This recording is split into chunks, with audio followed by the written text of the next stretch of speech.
Ooh, I do like the acapella moment there. Yeah. Good morning, everybody. We're just listening to one of the many theme song options for this program, morning meeting. Big day here on a number of levels. And that's separate from the news, where we've got a lot of news to talk about, which we will do with Dan and Larry O'Connor, who's here. One of the reasons it's a big day. Sean, much deserved day off. Larry O'Connor, communicator extraordinaire. Those of you who've seen Larry on here before, we spent probably 20 minutes of one episode just talking about Larry's history. So I'm not sure we'll Way do it too again. much time. Larry, very happy to have you back. Larry does, how many hours a week of live do you do? I do 25 hours a week of live. 25 hours a week live. Wow. So we're just adding another hour. What's an hour between friends? Rolling off 25 to 26. But very grateful to have Larry here today. And spoiler alert, Larry will be back tomorrow. We'll run through the day's news together. And then, as always, if you're here on the two-way platform, we'd love to get your comments, questions. Please raise your hand. Today's the day. 3 new people or the show's canceled. And it'd be a shame to cancel the show today when there's so many things going on that are good news. For instance, thanks to you, the vast worldwide viewing audience and members of the two-way community, we reached this milestone overnight. Put up 104, please. 100,000 of you have subscribed to our YouTube channel. It's a big milestone. I'm told the folks at YouTube, this is not a joke. They send you a plaque when you get to 100,000. So we'll get a plaque. That'll be nice. But in addition, they claim, and this is the power of the algorithm, and main reason I'm talking about it, besides to thank you all on behalf of my colleagues and myself, is they say that once you get to 100,000, you go to 200,000 like lickety split. So we look forward to that. But again, very grateful to you all for subscribing there. And of course, we'll ask you also now, as we have been doing since we became a podcast this week for this program in Two Way Tonight, please subscribe to the podcast. Now, Larry, you haven't been here. You don't know. We've gotten as high as number 7 in the news category. Yeah. Here's where we are now. This is the current ratings, 103. We've dropped down to number 11. And Larry, I'll say to you what I'll say to Sean, which is how embarrassing for you to be behind Tim Miller. Yeah, no, it is humiliating. Yeah. So Larry, what would you say to folks about the importance of now that you're associated with the program here? What's the importance of passing Tim Miller for you?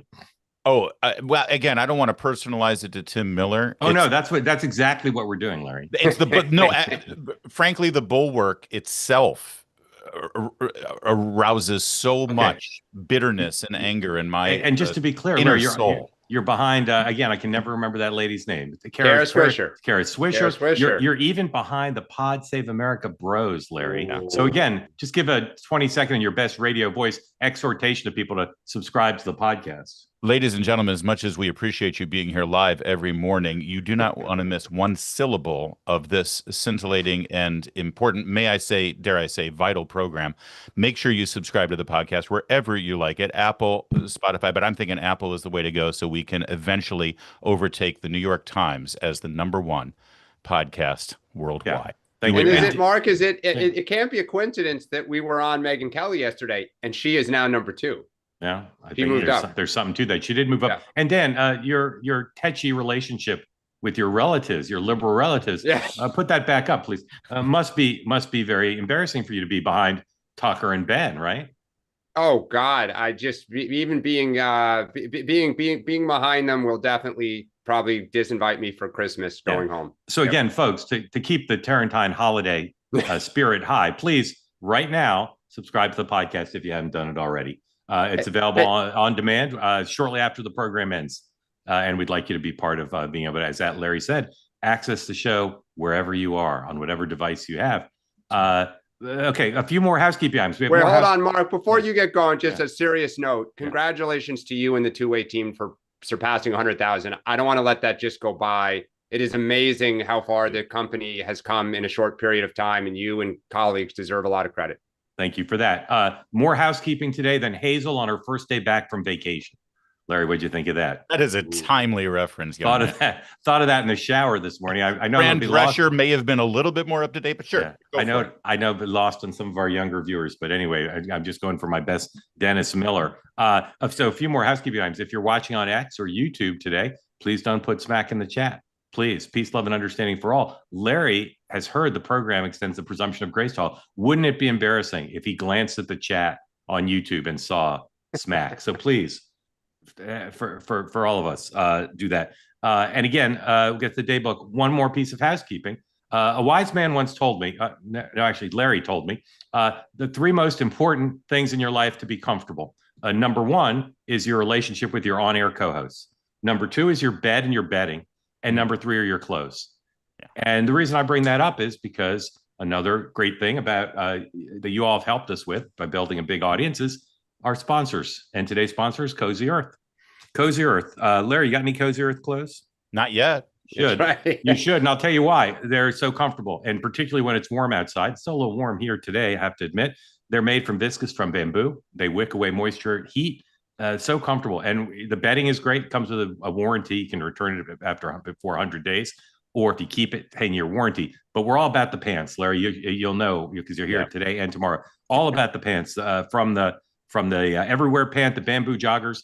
The pair I have, I've been wearing them all summer. So comfortable. And again, folks, you want to be comfortable in your clothes. You want to look good and affordable. And that's the best thing because we're going to help you be able to buy your first pair of Cozy Earth pants or the sheets or whatever you want to buy. Upgrade now, cozyearth.com. Use the code MORNING40. Why is it Morning40, Larry? I hear you ask with your eyes. Because you get wondering. 40% off their best-selling. What? Not your typical 20% off or 25%. It almost seems like too much, right? Yeah. Go to cozyearth.com. Morning40 is your code. Buy the pants. Whatever else you buy other stuff, but buy the pants. Sleep cooler, lounge lighter, stay cozy with Cozy Earth. All right. Thank you all for being part of the two-way community. And as we said, Team 100,000. That's what I'm calling us now. The daybook. I like it. Once again, the president's got no public schedule. I don't know why that is. Ain't doing nothing. And the pool, go back to the previous thing here. The new media front lines. Sean isn't here. Larry, Dan, you know what front lines is? The new media pool? I feel like I should know, but okay. Somebody Google.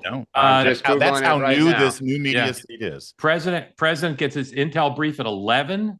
Biden-esque. You know, in the olden days during the Cold War, you had to get that thing at like 8:30 before something happened. And then he's signing some executive orders at 3, currently closed press. Again, in the olden days of Trump, we'd say, well, that's going to open up, but we haven't seen him. So we may not see the president today. J.D. Vance, we'll talk about this, is in Georgia, Peachtree City, Georgia, to talk about the big, beautiful bill and emphasize the tax cut portion. Marco Rubio, at some point today, is reportedly doing a call with his counterparts from the European countries involved in building a security plan for Ukraine. And when I say counterparts, I mean the national security advisors. Undercovered story, Marco Rubio continues to have both jobs, national security advisor and secretary of state. Congress still away. The initial job claims came out at 8:30. Anybody knows what they said? I forgot to look. Somebody will chime in with that. Jackson Hole, Kansas City Fed continues to sponsor their annual boondoggle.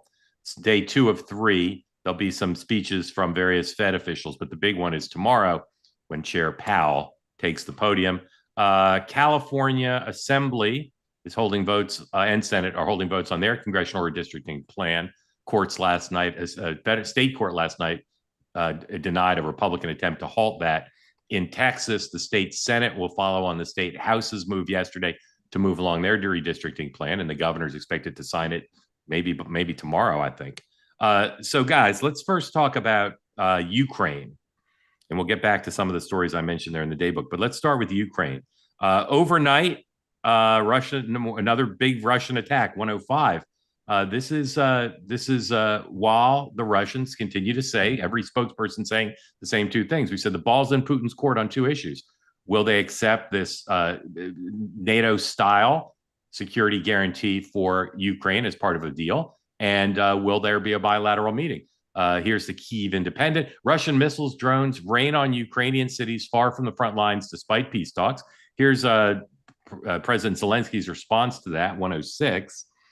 Well, it's a long response, but I thought it was shorter than that. In any event, he's denouncing this and talking about how horrible it is the Russians are doing this at a time when they're supposed to be negotiating. And here is... well, let me frame it this way. So for 2 days now, the Russians have said on the 2 things that the ball was in their court on, basically, we're not ready to do bilateral or trilateral talks. And no, of course, the Europeans aren't going to get to decide about Ukraine security. Moscow will decide. I've heard nothing from any American official no indication that President Trump's patience is wearing thin. And here is Trumpian, the vice president of the United States, talking about Vladimir Putin the way I talk about Dan Turrentine, with deep and unabiding apparent affection. Roll 108, please. What's it like meeting Putin? Just what was he like, just one-on-one? So I've actually never met Putin. The president did that meeting. I've talked to him on the phone a number of times. You know, it's interesting. He's more soft-spoken than you would necessarily expect. You know, the American media has a particular image of him. He's soft-spoken in a certain way. He's very deliberate. He's very careful. And I think fundamentally he's a person who looks out for the interests as he sees it of Russia. And I think one of the reasons he respects the President of the United States is because he knows the President looks out for the interests of the American people. And while they often disagree about issues, and obviously the President has been very critical of Vladimir Putin, the President's also willing to work with anybody if he thinks it's going to accomplish an important goal for America. And we all agree an important goal is to stop the killing. I try not to use profanity on this program, but lovey fucking dovey, what was that? Dan, I've said by Labor Day, if the Russians haven't come around on these issues, the president's going to have to be talking again about sanctions and about arming the Ukrainians with European money and freeing them up to attack Moscow. I mean, what are we waiting for here? No, when you asked on Monday if I was bullish or bearish on a peace deal, I was bullish because I thought the Trump people knew something that the public statements, you know, kind of did not entail. But it sure seems like if you just look at the three main things, Putin seems to have no interest in stopping. As you said, he seems to have no interest in a true security guarantee, whether it's the U.S. Or Europe. I think they propose that they provide part of the security, which is the ultimate hen in the hen house, or fox in the hen house, or China.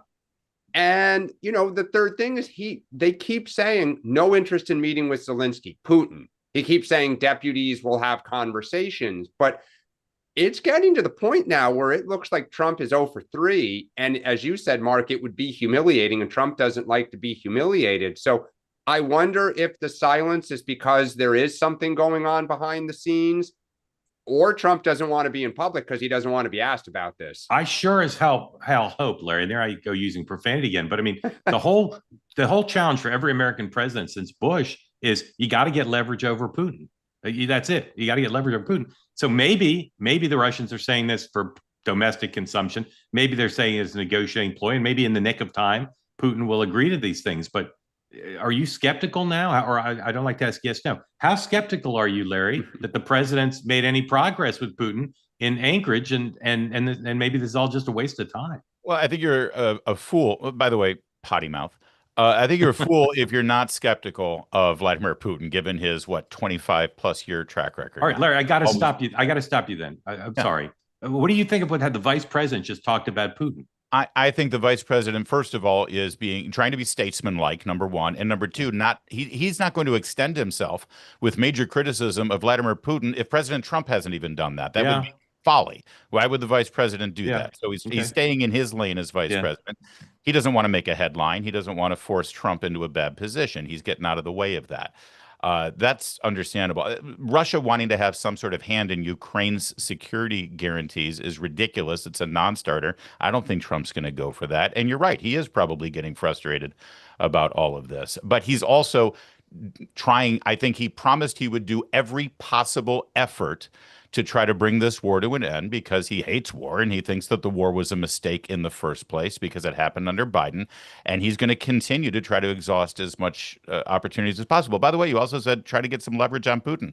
Well, the EU trade deal that he's negotiating that involves a whole lot of American and non-Russian energy purchases for Europe, that is leverage on them right now. And he's still got more cards to play. Yeah. All right. We'll keep watching. Two quick news items.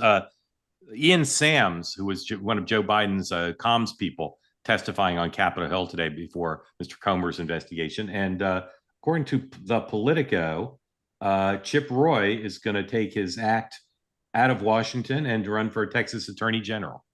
And he's been obviously a very visible member of the House and an opponent often of the administration's policies from the right. All right, Israel. Mark, does Trump let his foot off the gas or chase him in the AG race? I don't know. I don't know if he's got another candidate or not. I can't believe Or go find one. I don't know. I can't believe Chip Roy would run if there was a chance there'd be a Trump endorsed candidate against him. All right, well, they may be happy he's going. 109, please. Israel is moving into Gaza in a big way. Two-step process. First, surround Gaza City, and then move everybody south with security checks to make sure the terrorists don't escape. New York Times headline with moves on West Bank and Gaza City. Israel defies global outcry. Israel approved new settlements in the occupied West Bank while its troops have reached the outskirts of Gaza City. The developments raise questions about the viability of a ceasefire proposal. The other day, Hamas accepted a ceasefire that's very similar to what Israel had been asking for. And I think the president and Netanyahu are well aware that Congress is away. So they have a little bit of time here to get this done without the additional outcry that would come if Congress were back. Larry, is this a mission that Netanyahu has a good chance to succeed in, or is this a problematic mission? No, I think he's been on the verge of succeeding, but he's been held back from being able to do this. And I think you're right, partly because Congress is away. It's the middle of summer, and I think that at this point, he has promised to finish the job. He wants to finish the job, and he's going to finish the job. Dan, if you were a staff director for the anti-Netanyahu caucus, what can be how could anyone bring pressure on Trump or Netanyahu right now to halt this if that's what they want to do? Because obviously there are a lot of people. If Congress were in session, you'd be hearing a lot of people denounce this. But it's very, except for the New York Times, there's not many people out there in a prominent platform pushing back. Well, I think this is the ultimate case of the zone is so flooded right now between what's happening in Ukraine, what's happening in Washington, D.C., and then Congress is gone and the redistricting fights. Like there's just only so much bandwidth to fill cable news and X in a given moment. I think the issue for Netanyahu and for Trump is then what? So if you clear it, one, what are you going to do with all the people? There are all sorts of, ideas being floated about where all these Palestinians are going to go. And then the second is once you go in, you own it. So now who's going to pay and to rebuild it and ensure its long-term security? I think the question is by the end of the year, does Israel have any allies left? I mean, I don't say that as someone who's rooting for Israel to fail. I just think there is a growing movement. Obviously, the left is completely fractured. I'm watching the Michigan Senate race on that front because I think it really is the canary in the coal mine within the party and an ultimate swing state. But two, I continue to say, I don't think Trump has that much rope to continue to say, we're all in with you and we'll do whatever we need to do to help you. Thank you both. All right. We're about halfway through. And again, we need 3 new hands up or the show's the last episode. So if you want Larry back tomorrow, if nothing else, please raise your hand if you've never talked on the program before. Vice President's going to Georgia today. The DC media is obsessed with the messaging and how they're shifting from talking about the big, beautiful bill. You can put up one of 10, please. It's Fox 5 in Atlanta. Vice President J.D. Vance visiting Metro Atlanta on Thursday. That's today. The messaging, not the big, beautiful bill, but now they're talking about tax cuts for working families. And if John Ossoff had his way, taxes would have gone up in working families. To me, this is a little bit silly because it's really about the economy, right? People in Georgia don't care about the mechanics of the bill. They just want the economy to be better. So where do we stand on that? Walmart today reporting their earnings and talking about where things stand. 118, please. Obviously, massive retailer, biggest in the world, I believe, or at least in the West. Walmart hiked sales and earnings outlook. Good news, even as it says tariff costs are rising. Walmart, like Target, everybody else, have done their best to not raise prices, not just because they don't want to piss off the White House, but because they don't want to lose their connection to their customers who expect everyday low prices. But they make it clear, and they keep saying it. We're in the back to school buying now. Then Halloween, then Thanksgiving, then Christmas. It's a really important time to get a sense of where things stand. And the president and the vice president have a lot at their disposal to be able to sell this. They've got bigger coffers. They've got the megaphone of the White House. They've got lots of surrogates. So, Larry, how's the economy doing? I think the economy, considering all of the panic attack that everyone has been experiencing and screaming about and pulling all the fire alarms about since the tariff announcement, the tariffs have been in place. We've had a couple of months now where we're looking at potentially a surplus after June. We'll see what the July numbers are. Those numbers are fine. The market seems to be fine. Prices have stabilized. Inflation has stabilized. Jobs are pretty much right where you would want them to be. This is a healthy economy. And despite the fact that he's actually been able to implement some fundamental changes on how we deal with trade issues with foreign countries, he's gotten results. And I'm thrilled that they're no longer calling this thing the big, beautiful bill. I've been saying forever, this is a tax cut bill. It's a tax cut bill, and emphasize the tax cuts and how money's going back into the economy in the hands of the American people. That's always successful for a Republican. So, I mean, I think things are flying high right now. And I remember watching this show, and I was told that just wait till back to school comes and all those prices are going to be sky high. Well, it didn't happen, guys. Well, but Walmart says it's going to happen. Dan, rain on Larry's parade. Be Mr. Gloom and Doom. Talk down the economy. I'm not going to be gloom and doom. Root for America to fail. No, I think I'll talk realistically. Two things on the big beautiful bill. I think what's interesting is, as you say, they're pivoting to the tax message. The joke is obviously the two guarantees in life are death and taxes. Ossoff's response was, well, we've had 11 rural hospitals close in Georgia. Full stop. So the whole campaign is going to be the access to hospitals and healthcare versus taxes. That's your frame. Which one do you kind of value more? And we'll see who wins that tug of war. As you say, the GOP has way more money, and they feel pretty confident that polling shows that message is a winner, and Democrats feel extremely confident of their messaging. On the economy, I think the challenge that Trump has and the Republicans have is when Trump came in 1.0, for all of his talk that the economy was horrible from Obama, it wasn't. He inherited a pretty good economy and he made it better. So when he said things were great, we're doing terrific, he had facts and people felt it because they didn't feel that things were really bad before he got there. The problem now is he inherited a wobbly economy and it's still wobbly. So, Larry, when you say inflation is under control, one, the facts don't bear that out. Last month, it went up almost a full point in 1 month, right? Two, voters don't feel that way. Now, you can tell them, as Joe Biden tried to do, it's not that bad, but that's not how voters feel. Yeah. And so the longer Trump and the GOP keep saying it's the greatest economy ever, things are fantastic, you start to look utterly tone deaf. And Karl Rove has started warning about this. It's a fine line between, hey, it's getting better. We're putting the pieces in place, Larry, as you said, like the EU trade. Okay, we have some details now. Still don't have a deal, but we have some details of the handshake. You got to be careful. Voters don't feel it. Yeah, well, they do feel it when so much of the strategy here has been energy. All the energy costs that have been the root of so many of the inflationary disasters that we've felt over the last several years.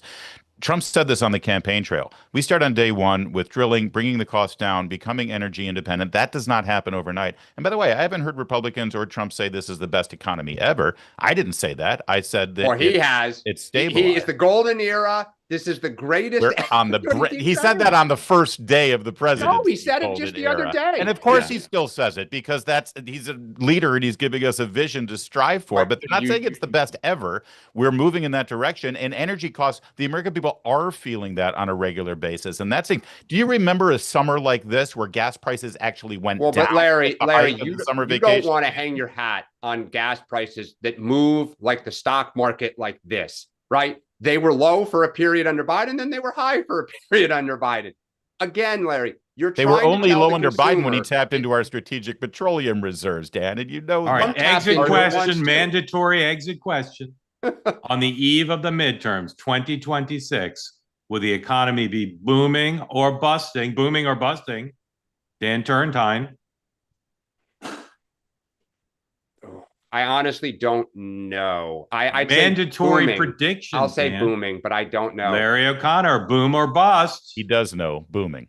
Okay, well, that'll be interesting if true. All right, redistricting. Said before, California proceeds, Texas proceeds.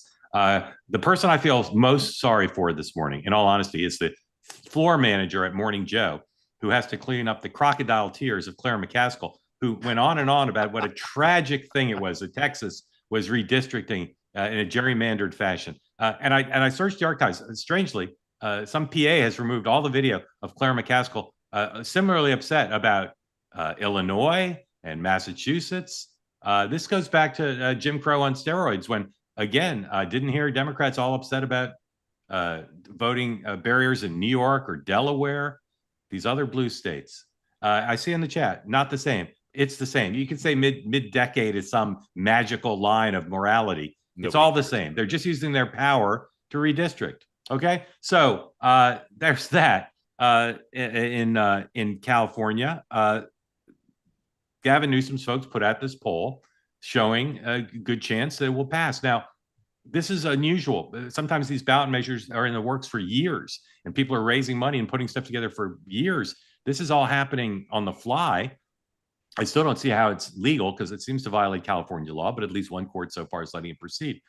Last night, on a little program available on a podcast and YouTube called Two-Way Tonight, Karen Skelton, one of the smartest, most well-connected operatives in the Democratic Party in California, I said to her, Gavin Newsom's people have their polling, they say, shows this has got a good chance to pass. The public polling is a lot more questionable. Here's what California Democratic insider Karen Skelton said. The Newsom people say to me and others, see this poll we did, it shows it's likely to pass. Should Gavin Newsom be trusting his own pollsters on this, or shouldn't he be looking to the more independent points of view? Karen? I don't know if we know whether Gavin Newsom only had one poll. Yeah. Because I've understood that the internal polling shows it very, very close. Yeah. Shows it up, but very, very close. So I'm not sure that the internal poll that they showed other people is the only poll. Dan, I've just arrived to host this program on a turnip truck. Do people in politics really do that? Is it possible that they did two polls and they put out the one that was more favorable to create a sense of momentum? And in fact, they know what I know to be true, which is this thing, I say again, my favorite metaphor I've ever come up with. It's not a half-court heave, but it's not a layup. It's a well-guarded three-pointer. Yeah, I actually believe it's not that they had two polls. You got to go back and look at that story about the poll out. What it said was it was popular when voters were informed of the messaging. So the other half of that poll is when you just said, you know, do you approve or support or oppose changing it, yes or no? Do you support or oppose if told that Donald Trump is doing da-da-da-da-da, right? And then maybe you move. So it's the same, Mark. I agree with you. Everything I've heard, it is extremely close. I do not think it will pass. I think Newsom's going to get credit for trying, but he's going to have some egg on his face because he's flexing his muscles literally and figuratively in memes. Look, I just want to add for all the Democrats, stop. Redistricting is as old as the Republic itself. There's nothing undemocratic or authoritative about what they're doing. It's hardball. Like, Republicans did it in 2000. We did it in 2010. Like, everyone squeezes the rag as much as they can. Right? Do you need Claire McCaskill's number? Because I'd like to. Yeah, exactly. I mean, it's just insanity. I will say, I think the real thing is move on from Texas, move on from California. Now watch Florida, Ohio, Indiana, and Missouri. I think Republicans may pick up another net of 6-7 seats. Yeah. So. And of course, now that the Democrats are doing it, they can't cry foul in these other states. Or they can, but it won't be as effective. Larry, the Winklevosses are putting millions into a super PAC. I think one of the biggest stories in politics now is 2026 is going to test the soft money, dark money, big money capacity of both parties. And you'll see that in House and Senate and governor's races, but you'll see it in full force in this California initiative. I would imagine, because this is a priority for the White House, you're going to see lots of money from that industry, from what do you call that industry? Big Crypto. Oh, crypto. But I mean, Elon Musk could his peace offering to Donald Trump could be put $200 million himself in there. So would you expect the Republicans to outspend the Democrats on this? Yes. And by the way, I don't know if you noticed, but Kevin McCarthy has announced still a very connected and prominent and popular Republican in California, especially in the Central Valley. And he's announced that he is joining that effort and putting together a And super PAC. Schwarzenegger. And Schwarzenegger, who remains popular. Yeah. And Dan is right. And I can't even add much to it other than the fact that also recognize that there is an open governor's seat there coming up next year in the midterms in 26. This sets the stage for that. So, yeah, Gavin Newsom might get credit nationally, but it's going to harm the Democrats where they're focusing on this and raising money for this instead of for retaining the governor's seat. I think things are so bad in California. Republicans do have a shot next year if they get the right candidate. And one last thing, I used to live in California for 20 years. I've lived in California. These Democrats right now, the way they're acting in Sacramento, they don't seem confident. I've seen them confident. I've seen them when they're able to just roll over and do whatever they want. This seems like they're following Gavin Newsom into the battle because Gavin Newsom's leading them, but they're not in it. And they may raise $100 million that they might as well just burn like a draft card or a bra. That's I mean, because they're going to be outspent. And again, we're big with the 60s references today. Exactly. That's impressive. Is Hazel the 60s or the 70s? Oh, no, Hazel was the 60s. Black and white. Wasn't Hazel black and white? I think it might have transitioned. I think it may have been one of those shows that started black and white and went color. But that would be the 60s. Mark, can I just add, because you asked Larry about the money. I want to flag for those who haven't seen it that the federal committee reports just came out. And we've been talking about the money discrepancy, and we're talking about on the soft side, so the unlimited checks and the Republicans' advantage that may be 10-1, 6-1. But the DNC is now at a almost 7-1 disadvantage to the RNC. They have about 13 million on hand. The RNC has close to $90 million on hand. Yeah. The DCCC, God bless them, and Susan DeBene, and is slightly above the Republicans. Right. But you add up the RNC advantage, the outside advantage, and then you add potentially this net of, let's say, 10 House seats. The road's getting a lot steeper for Democrats to retake the House. And, it's a long shot in the Senate, but there's potentially a path if they get a few more recruits. This money disadvantage is becoming let's go super inside. Let's go super inside baseball on that, because you've predicted twice here that we might see the greatest fundraiser in the history of the Democratic Party. Mr. Hyperbole himself, Terry McAuliffe, could step in his chair. Yeah. But let's say, since you're a veteran fundraiser, let's say Chair, what's the guy's name? Ken Farmer? Ken Martin. Ken Martin, thank you. Let's say Ken Martin called you and said, Dan, I'm not stepping down. I'm going to be chair. We got to raise more money. What should I do? How could that guy raise more money so the DNC is not shellacked? Oh boy, there's so much damage for him now. There's two problems. The Democratic Party brand is bad, and he's done nothing to fix that, but only added to it. And his brand is terrible because he has been so weak, and because of David Hogg, and because he's been caught on video complaining. So his challenge is he has to immediately both create his own brand and strengthen it, which would require getting out there and amongst all the battles within the party, trying to establish himself as a firm leader with a vision, and at the same time try to corral and get the support of the Terry McAuliffes, the Jeffries, the Schumers, those looking at 2028. And none of them want to help him because they think he's a dead man walking. Yeah. So I would tell him, I would, my actually advice to him, Mark, would be, you need to bring in somebody as co-chair who has the respect of donors and let him or her go forth. And you just stay in Washington and just take credit if successful. Yeah. Okay. Go ahead, Larry. If the extent of the problem with the party is fundraising, then sure, Terry McAuliffe will fix that. Although there's always strings attached with the McAuliffe money and those what comes with it. But what's really happening with the Democrats, and you touched on it yesterday with the New York Times report about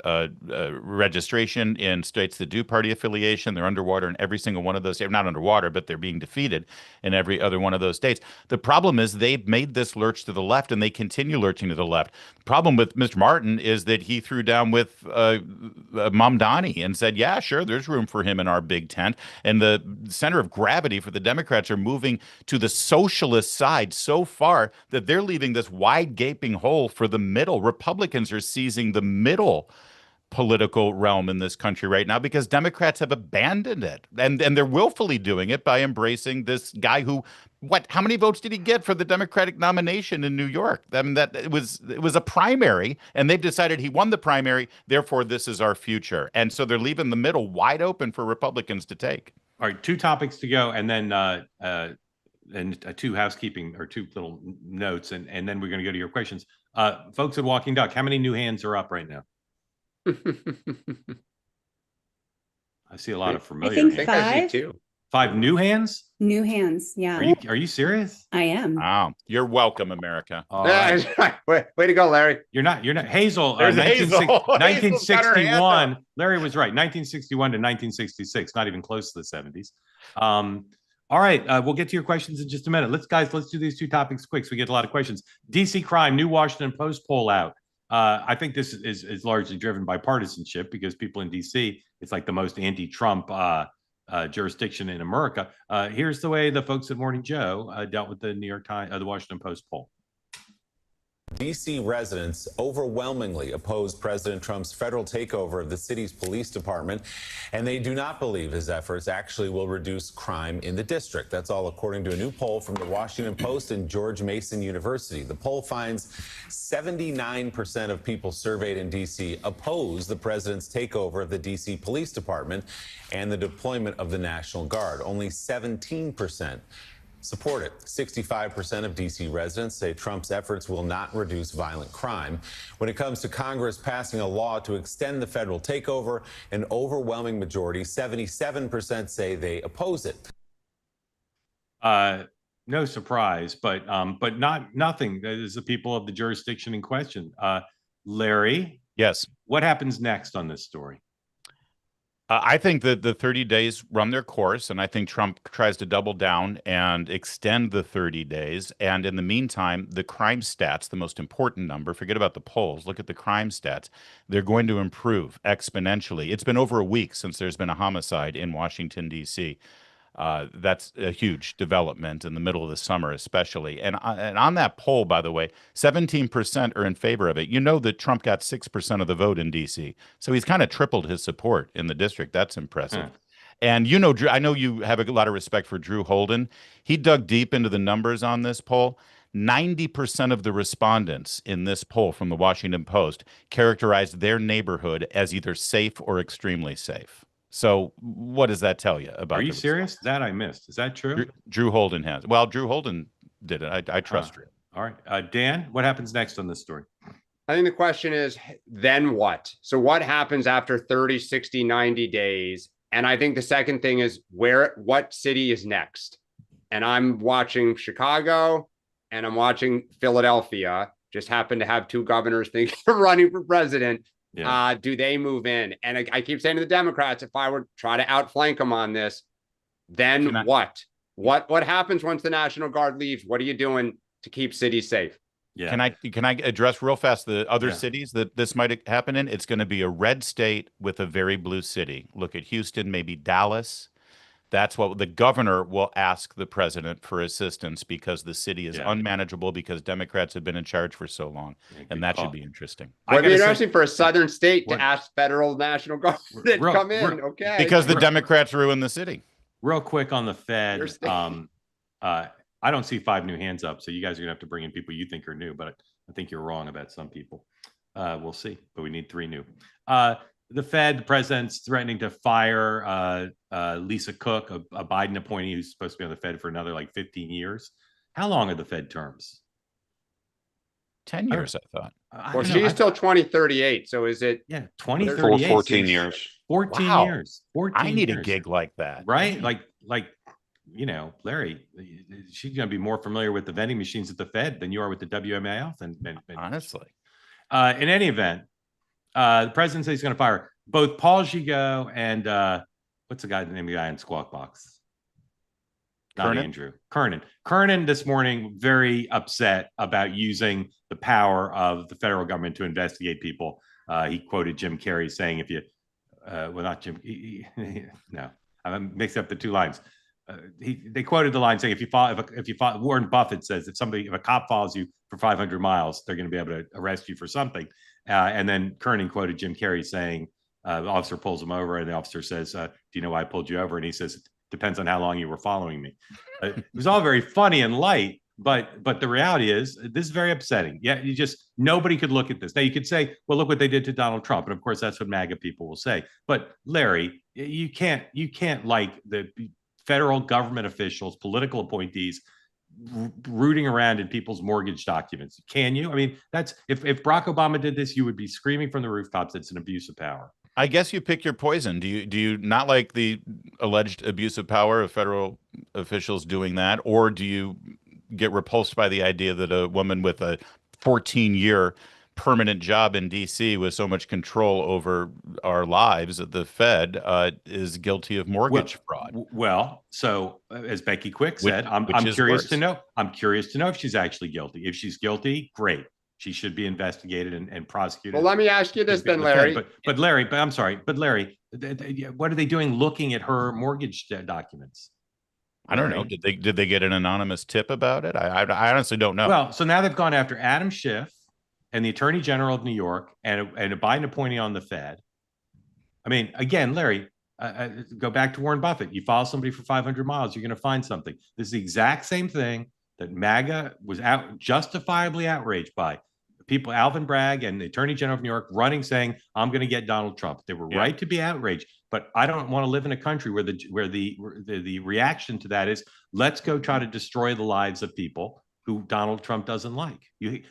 Your poker face, I'm gonna get faux outrage. Your poker face about this and your sophistry about it. This is not America, Larry. They're trying to kick someone off the Fed by rooting around in her documents. Now, You're right. If she's guilty, it's a happy coincidence for them. But you don't know that she's guilty. And I'm stunned, truly, that your first reaction is, hey, tit for tat, maybe she's guilty.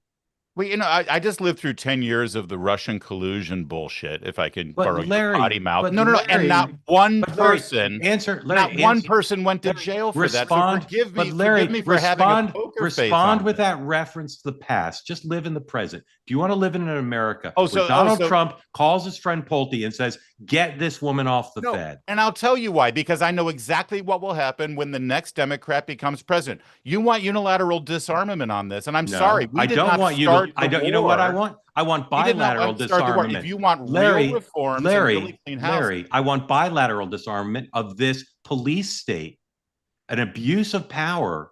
I'm sorry.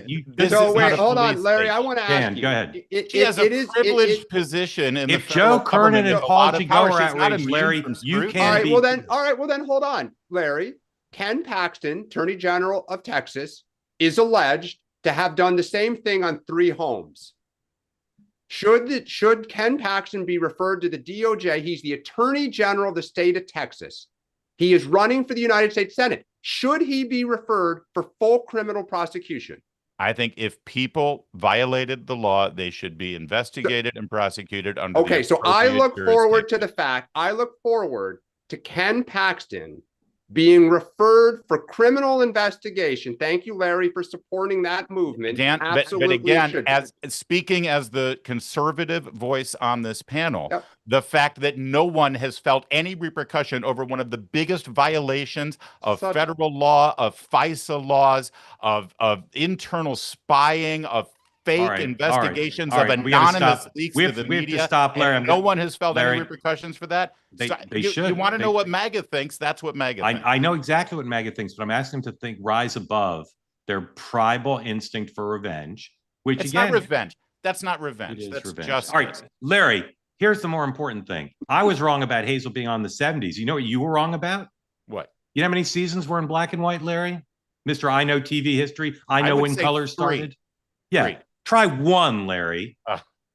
Wrong about the Fed, wrong about Hazel. 1961, black and white. 62, 63, 64, 65, 66, full living color, Larry. Unlike John Brennan, I will admit that I was wrong, and I will take my punishment. All right. I'm going to bring in the people one by one who are said to be new. And I have to say, you guys might be right. If you're not new and you come in, fess up. We're going to look into your mortgage application. Don't look like Larry, or we'll have you investigated. John Warren, you ever been on this show before?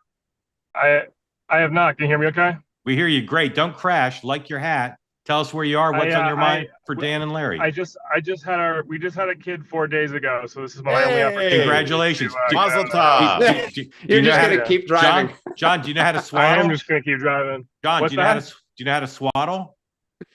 I do. This is our third, so I'm remembering some stuff. But you said you just had a kid like it was your first. How old are the older two?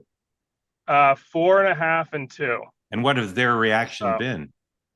They have been very, very loving, actually. I was bracing myself, but they've been great. That's fantastic. So my question, it's funny enough you brought Walmart. I worked at Walmart for the last 3 years, and I just started a consultancy for Walmart advertisers. Great. And so I hear a lot about the tariffs all the time. And Dan, I actually agree with you. I think there's kind of an unspoken bubble. I mean, I talk to sellers who are largely importing product from China. They are not developing new product because of these tariffs. And then at the same time, a lot of the average order values and the average unit price sold is going down. So I think something's got to give. And I do think that, although I've voted for Trump the last 3 times, I think that there's an opportunity there for Democrats, to kind of fight against some of the tariff stuff. But the question I have is, I hear a lot of, I think we all hear a lot of, oh, what Trump is doing is bad, but there's just no solution. I know that Joe Scarborough on your show, Mark, had some ideas, but I guess if I were to use sort of Mark, what you say, if you were to be a political consultant, what would be the policy to kind of combat Trump's policy, which I think even though if it doesn't work, I think that at least the American people perceive him as trying something. And so I think you're talking specifically on tariff and trade. Exactly. And then the second piece is sort of unrelated, but somewhat related is, how things have moved so quickly. I think perhaps trade is going to be one of the biggest things in the midterms in the next election. And it seems to me that the Republicans have effectively moved on the Epstein thing. And I just find it to have no legs in the next kind of cycles. And so I'm just curious, do you agree with that perception that Epstein is sort of kind of come and gone and maybe won't really be have as much teeth as it may have had even 3 weeks ago? You're thinking a lot about America and the world for a guy who just had a kid. Dan, address the 2 topics then, Larry. What could Democrats be doing on trade to kind of compete with the president who's doing something, and the Walmart question, and then the other one John just asked. Yeah. So John, I think 2 things. One, as you say, one of the things that Home Depot said in their earnings call was it sounds like a lot of companies rushed in April and May to get as much inventory as possible ahead of the tariffs. And that's burning out, right? It's selling out. And now they need to restock and prices are higher. And so now they're kind of facing this dilemma of do we start to pass it on? They can only not pass it on for so long unless something materially changes before they have a fiduciary to their shareholders that they're going to have to start raising some prices. So I think it is a crossroads. I think the challenge here on all of this is you're trying to undo a world order that's been in existence for 80 years.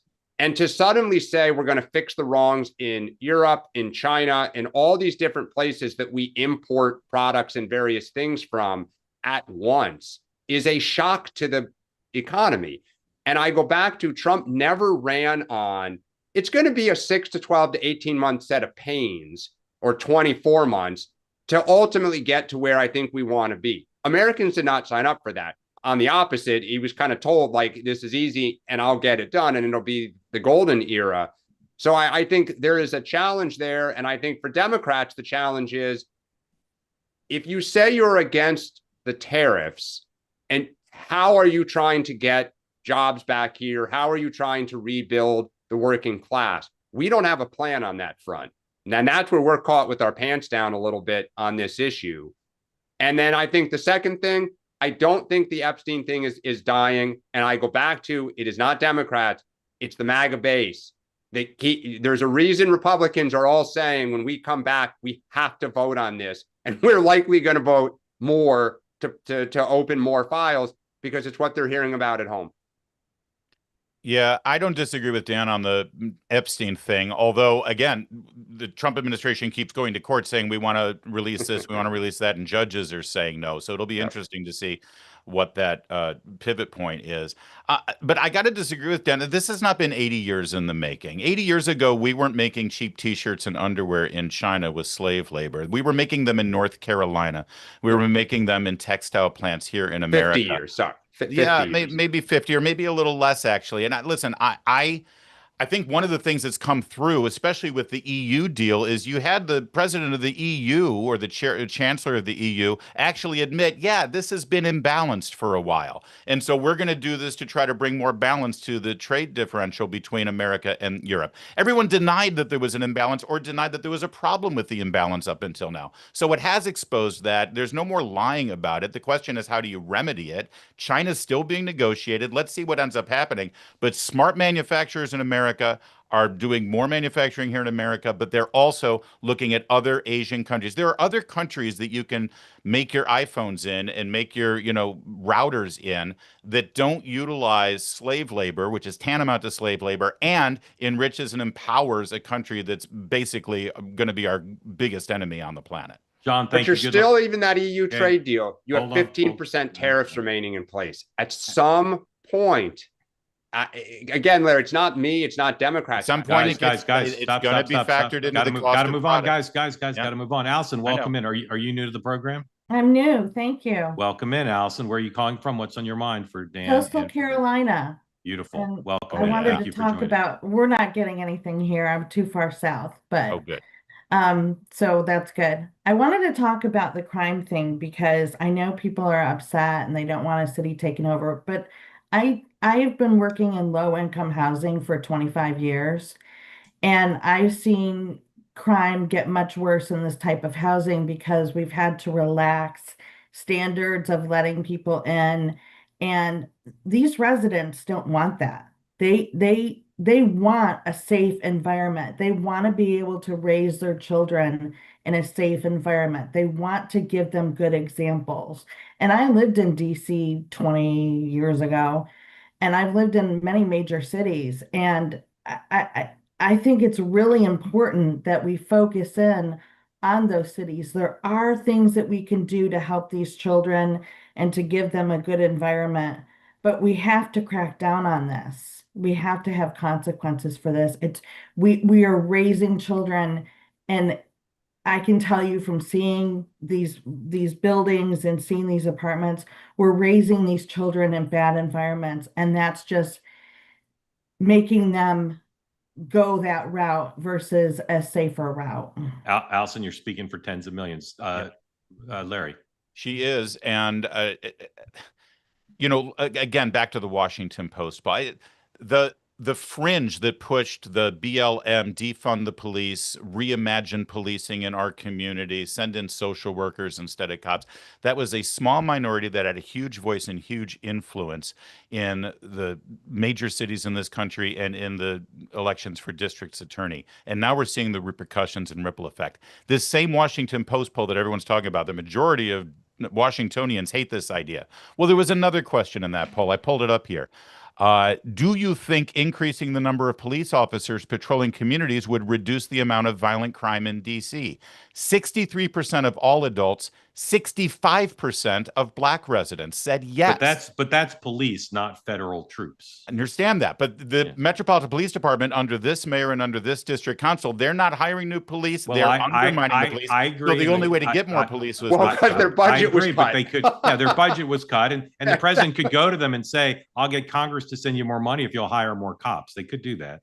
Exactly. They could do that, but in the meantime, the emergency efforts. But again, Allison's question is about other cities around the country. Yeah. And the pendulum has swung back in favor of law enforcement and in favor of cops. Allison, thank you. Really appreciate you joining and being part of Two-Way. Thank you. June, are you new to this program? I am, yeah. How do you feel? How do you feel about having saved the show? I mean, apparently there were 5 new people, so it would have been you're lucky. But you're the third ticket. You're number 3. June, thank you for joining. Grateful to you. Thank you for being part of Two-Way. Tell everybody where you are, what's on your mind. Yeah, sure. So I'm in Connecticut, I don't think which part of Connecticut? Yeah. Are you familiar? I grew up in Bridgeport. I'm not sure if you're familiar with. I went to Fairfield Prep. We played hockey at the Wonderland of Ice. Yep, my sure older am. sister went to. Actually, both my sisters went to Fairfield University, so I know that school very well.